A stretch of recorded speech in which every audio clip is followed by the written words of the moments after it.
The HR manager's words hit me like a punch to the chest. You're not a culture fit. I sat in the sleek glass office, the hum of the open workspace filtering through the walls, as her gaze drilled through me like she had already decided my fate. Her name was Valerie Morse, and she sat across from me with her hands folded on the desk, her expression carefully neutral in that way HR people learn to wear when they're delivering bad news they want you to accept quietly. My name wasn't on a spreadsheet in front of her. It wasn't in a performance report.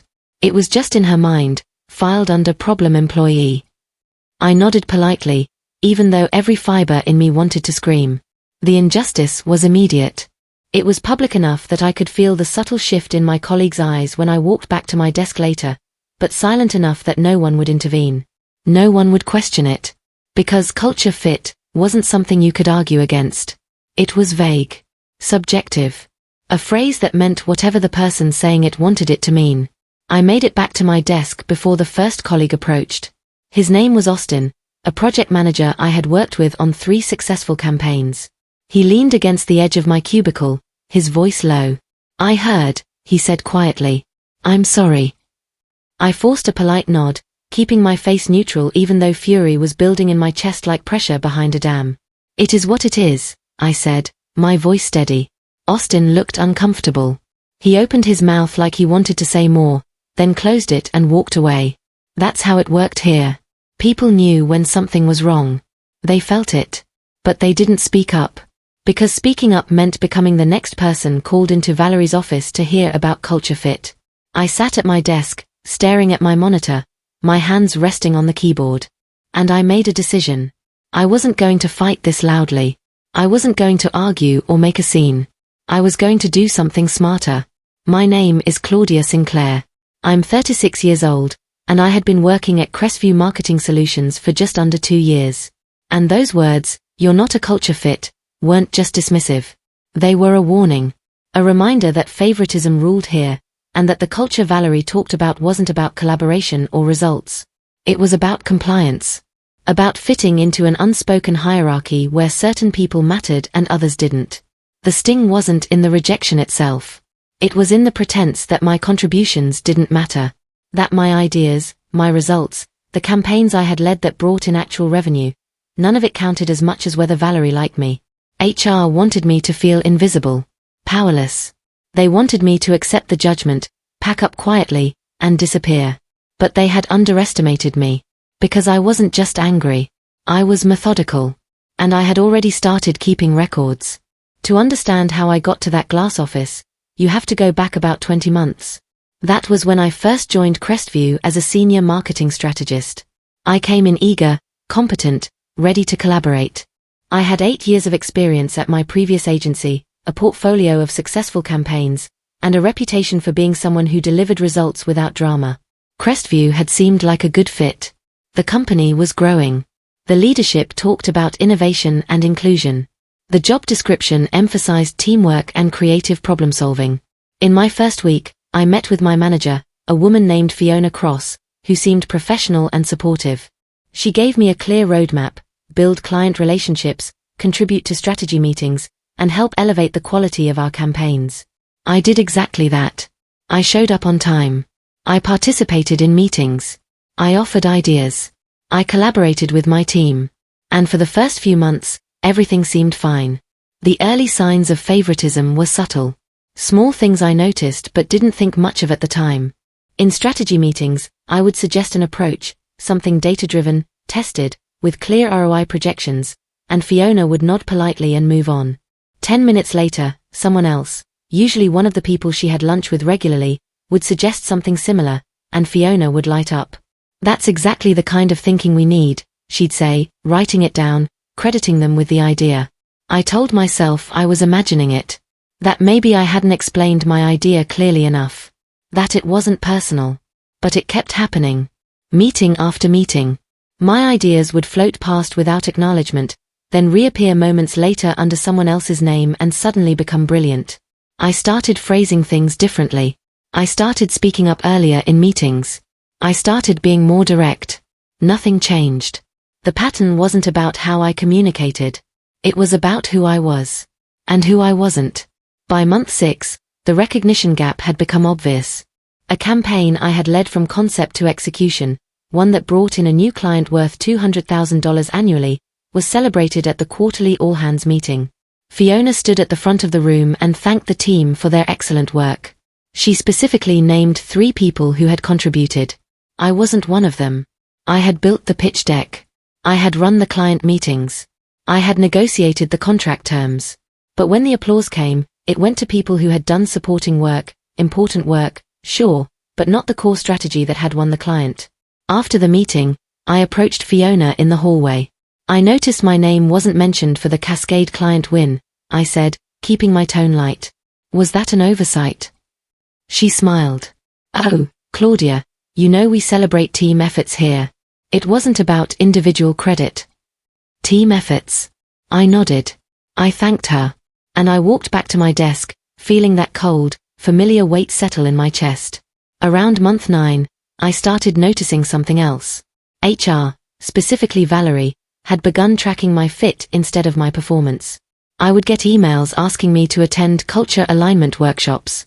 I would be pulled into one-on-one meetings where Valerie would ask vague questions about how I was feeling about the team dynamic. Not about my results. Not about the clients I was bringing in or the campaigns I was leading. Just about fit. Feelings. Alignment. Soft, subjective things that couldn't be measured or proven. Meanwhile, my performance reviews were solid. My metrics were strong. My client feedback was excellent. But none of that seemed to matter as much as whether I attended the happy hours, laughed at the right jokes, or fit into the social ecosystem that Fiona and Valerie had built around certain employees.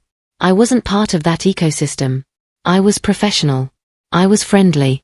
But I didn't socialize outside of work. I didn't join the office running club or the book group. And apparently, that made me a problem. The breaking point came during a team project about 11 months in. We were pitching a major rebrand for a national retail chain, one of the biggest opportunities Crestview had seen in years. I was assigned as the lead strategist. I built the entire positioning framework, conducted the competitive analysis, and designed the creative brief that our design team used to build the pitch deck. The presentation went flawlessly. The client loved it. We won the contract. 2 weeks later, at the company-wide meeting, Fiona stood up to announce the win. She praised the team. She thanked the designers. She highlighted the project manager who had coordinated everything so well. And when she got to strategy, she said, "This win really showed what happens when we all come together with a shared vision." No names. No acknowledgement. Just we. I sat in the back of the room, watching, and I realized something that felt almost like relief. This wasn't going to get better. This was the system. And the only way to survive it was to document everything. I started keeping records the next day. Every email I sent. Every meeting I attended. Every idea I contributed and every decision that was made. I created a folder on my personal drive and organized it by date and project. If I sent Fiona a strategy recommendation, I saved the email with a timestamp. If someone else presented my idea in a meeting, I noted the date, the participants, and what was said. If I received praise from a client, I saved the message. I didn't do it with the intention of building a case. I did it because I needed to know I wasn't imagining things. That the patterns I was seeing were real. And over the weeks, as the folder grew, those patterns became undeniable. My contributions were consistently being minimized, redirected, or erased. And the phrase culture fit kept appearing in contexts that had nothing to do with actual performance. 3 months after I started documenting, I found the inconsistencies. I was reviewing the employee handbook, something I had read when I first joined but hadn't looked at closely since, and I noticed something strange. The section on performance evaluations stated clearly that promotions and role adjustments should be based on measurable outcomes, client feedback, and demonstrated expertise. There was no mention of culture fit. But in practice, culture fit was being used as the primary criterion for everything. Who got promoted? Who got assigned to high-profile projects? Who got praised in meetings? I cross-referenced the handbook language with the emails I had received from Valerie. In one message, she had written, "While your performance metrics are strong, we have some concerns about cultural alignment that we'd like to discuss." Cultural alignment. Not in the handbook. Not in the job description. Not in any official policy document. But it was the reason I was being sidelined. And I suspected I wasn't the only one. The confirmation came from an unexpected source. A junior colleague named Toby Chen pulled me aside one afternoon in the break room. He was nervous, glancing around to make sure no one else was nearby. "Claudia," he said quietly, "I wanted to give you a heads up. Valerie's been asking people about you." I kept my expression neutral. "Asking what?" "Whether you're a team player. Whether you fit in. She's been framing it like she's gathering feedback, but it feels like she's building a case." He hesitated. "I think she's trying to push you out." I thanked him. I didn't tell him I already knew. But his comment confirmed something I had suspected for weeks. This wasn't just about me. It was a pattern. A system. And Valerie was the one running it. That night, I went through my records again, this time looking for corroboration. And I found it. 3 other employees had left Crestview in the past 18 months. All high performers. All with strong metrics. And all, according to the exit interview summaries I found in a shared folder, had cited cultural misalignment as their reason for leaving. I reached out to one of them, a woman named Simone Wells who had left 6 months before I joined. We met for coffee on a Saturday morning, and within 10 minutes, I knew I had found what I needed. "They told me I wasn't a culture fit," Simone said, stirring her coffee. "Even though I had the highest client retention rate on my team. Even though I brought in 3 new accounts in 1 quarter. None of it mattered because Valerie decided I didn't fit." "Did you document anything?" I asked. She nodded. "Everything. Emails. Performance reviews. Client feedback. I was going to file a complaint, but my lawyer said it would be hard to prove unless I had evidence of a pattern across multiple employees." She looked at me. "Do you have that?" I met her eyes. "I'm working on it." By the time we finished our coffee, I had copies of her documentation. And I had a clearer picture of what I was up against. This wasn't just about me. This was about a system that allowed HR to weaponize vague, subjective language to push out people they didn't like, regardless of performance. 2 weeks after my conversation with Simone, the tension ratcheted up. Valerie sent out a company-wide email announcing a policy review meeting to discuss cultural expectations and team alignment. The meeting was scheduled for 3 weeks out. Mandatory attendance for all staff. I read the email twice, my stomach tightening. I knew what this was. It wasn't a policy review. It was a stage. A public forum where Valerie could reinforce the culture narrative, frame certain employees as problems, and justify whatever decisions she had already made behind closed doors. And I knew, with absolute certainty, that I would be discussed. Maybe not by name. But the language would be there. The implications would be clear. I had 3 weeks. 3 weeks to prepare. 3 weeks to build something Valerie wouldn't see coming. I opened my documentation folder and started building a timeline. I spent the next 2 weeks organizing everything I had collected. Emails showing my contributions to successful projects. Client feedback praising my work. Performance reviews with strong ratings. And then, the evidence of bias, emails where Valerie used culture fit to justify decisions that contradicted official policy. Meeting notes showing my ideas being credited to others. Exit interview summaries from former employees who had faced the same treatment. I created a timeline that linked policies to outcomes. I showed how the handbook language emphasized performance, but the actual decisions emphasized favoritism. I showed how culture fit had been used to sideline high performers who didn't fit into Valerie's preferred social circle. And I documented the financial impact. 3 former employees, all top performers, had left within 18 months. The cost of replacing them, recruiting, training, lost productivity, was easily over $500,000. All because of a subjective criterion that wasn't even in the official policy. Valerie didn't let up during those 3 weeks. She sent me 2 more emails, both framed as check-ins, both asking about my comfort level with the team and whether I felt aligned with company values. I responded politely, professionally, and saved every message. She also scheduled a one-on-one with me, ostensibly to discuss my goals. The meeting was short and tense. She asked vague questions. I gave neutral answers. And the entire time, I could feel her trying to get me to say something she could use against me later. But I didn't give her anything. I stayed calm. I stayed professional. And I kept documenting. By the time the policy review meeting arrived, I had built something that couldn't be dismissed or talked around. I had facts. I had patterns. I had evidence. And I had practiced exactly how to present it without confrontation, without emotion, with nothing but clarity. The night before the meeting, I rehearsed one final time. I sat in my apartment, going through the timeline, checking every fact, making sure every claim was supported by documentation. I wasn't preparing to argue. I wasn't preparing to accuse anyone of wrongdoing. I was preparing to show. To present evidence so clear, so organized, so undeniable, that the people in that room would have no choice but to acknowledge what was happening. I didn't plan to raise my voice. I didn't plan to make it personal. I planned to stay calm, stay factual, and let the evidence do exactly what evidence does when it's presented well. It makes lies impossible. I went to bed early. I woke up calm. And I walked into the office the next morning with my documentation folder in my bag and a clarity I hadn't felt in months. Today was the day Valerie's system broke. The meeting was held in the main conference room at 2 in the afternoon.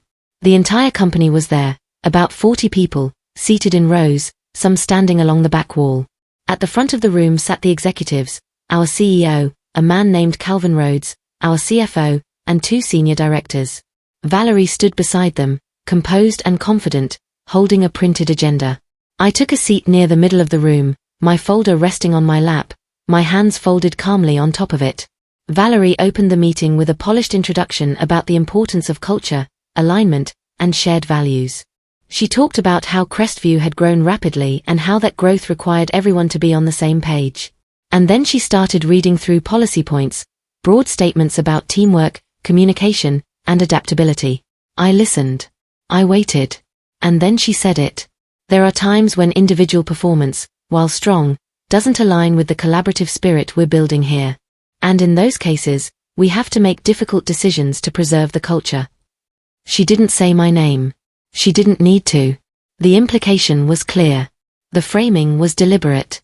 She was positioning me, and anyone else who didn't fit her preferred mold, as a problem that needed to be managed. The room was quiet. A few people shifted in their seats. And that's when I raised my hand. Valerie paused, surprised. Yes, Claudia. I kept my voice calm. Level. I'd like to clarify something about the policy language you just referenced. She blinked. Of course. I opened my folder and pulled out a printed copy of the employee handbook. The handbook states that performance evaluations should be based on measurable outcomes, client feedback, and demonstrated expertise. There's no mention of culture fit or alignment as criteria for role adjustments.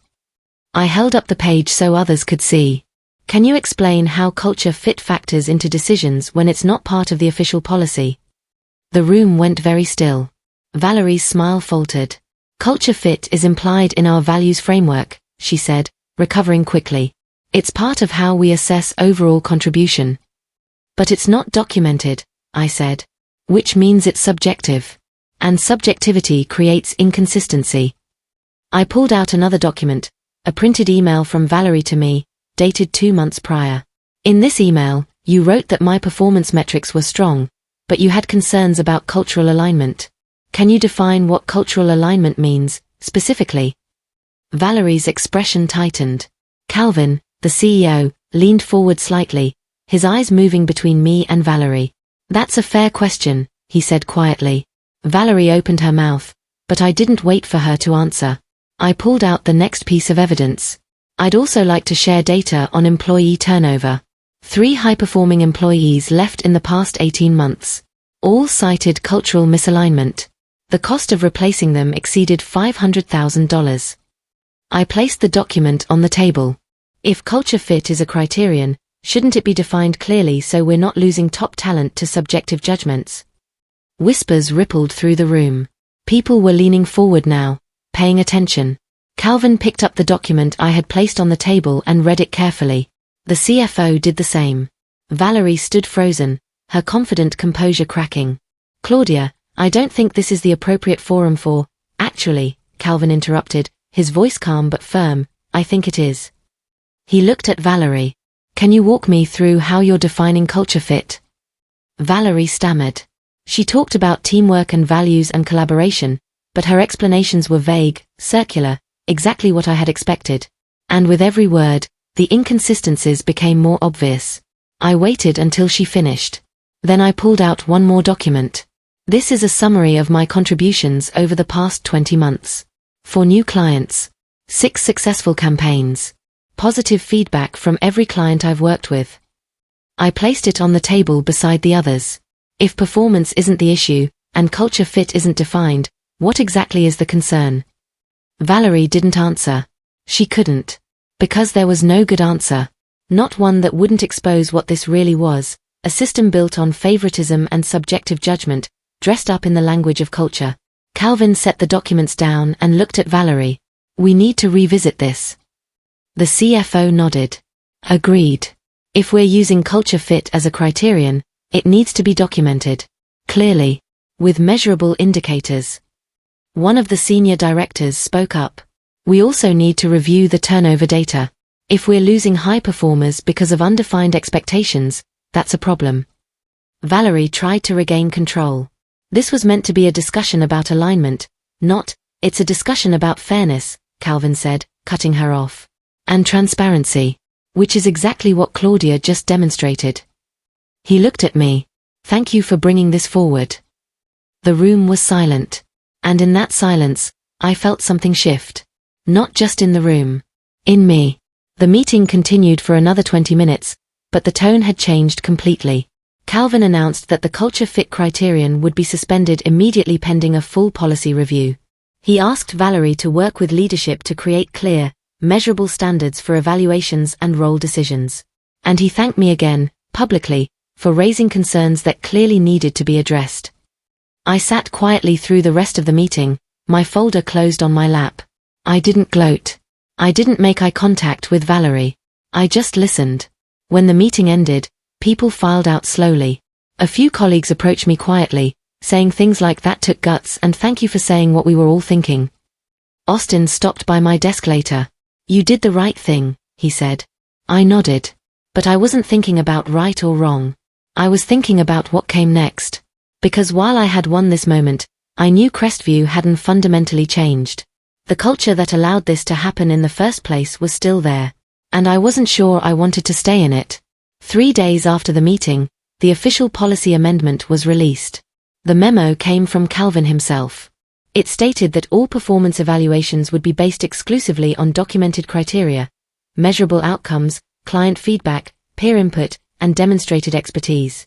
The phrase culture fit was removed from all internal communications. Any concerns about team dynamics would need to be addressed through documented feedback processes, not subjective judgment.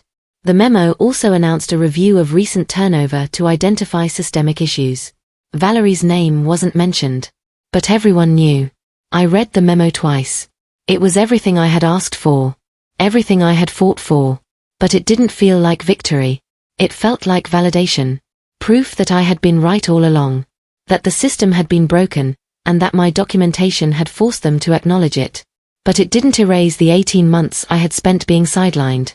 It didn't change the fact that I had to fight this hard just to be treated fairly. 2 weeks after the policy change, I received an offer from a competitor. A senior director role. Better pay. A team of my own. And a company culture that, from everything I had researched, actually valued the things they claimed to value. I accepted the offer on a Friday. I gave my notice to Fiona the following Monday. She looked surprised. Almost hurt. Claudia, I thought things were improving here. They are, I said. For the people who stay. But I've spent too long fighting to be seen. I'd rather go somewhere I don't have to. She didn't argue. On my last day, Calvin pulled me aside. I wish you were staying, he said. But I understand why you're not. I nodded. The policy change was important. But it doesn't fix the culture that allowed it to happen in the first place. He looked at me for a long moment. Then he said, quietly, you're right. I walked out of Crestview that afternoon with my head high, my integrity intact, and a future that finally felt like mine. 3 months into my new role, I found myself thinking back to that glass office where Valerie had told me I wasn't a culture fit. I thought about the fury I had felt, sitting there, hearing those words. And I thought about the choice I had made in that moment, not to fight loudly, not to make a scene, but to document, to prepare, and to wait for the right moment to let the truth speak. The policy at Crestview had changed because I had built something undeniable. Not accusations. Not complaints. Just facts, organized, time-stamped, impossible to ignore. And when the moment came, I had presented them calmly, clearly, without raising my voice or making it personal. That's what had made the difference. Not anger. Clarity. I was thriving now. Leading a team. Building campaigns. Being recognized for the work I actually did. And when people asked me how I had ended up here, I told them the truth. I knew my worth. I documented it. And when someone tried to tell me I didn't fit, I didn't argue. I built proof. Because the most powerful response to arbitrary judgment isn't confrontation. It's evidence. And when you show people the truth, clearly, calmly, undeniably, even the most confident arbiters of injustice have to answer for themselves.